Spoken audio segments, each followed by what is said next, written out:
došao sam na Unibet Open u Pragu, osvojio sam Chrome Master ligu, 14 turnira, igrali većinom hrvatski igrači, par Slovenaca i igralo se 14 turnira, znači većinom no limit, hold'em, bio je jedan pot limit Omaha turnir i većinom su bili freeze out turniri.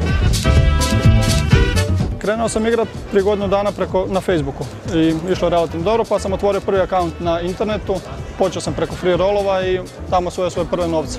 Nisam nikad ništa uplaćivao i prije pola godine krenule su lige za prvo Portugal, pa London i sad za Prag koji sam uspio osvojiti. Neću da budeš luzer.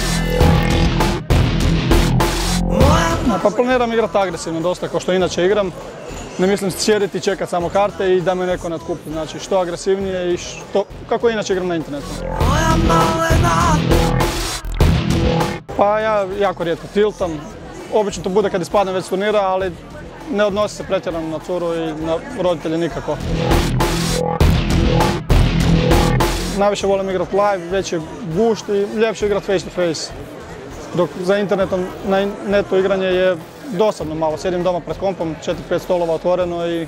Kruh je poskupio, a i ulje će možda. I tebe sam sit kafano,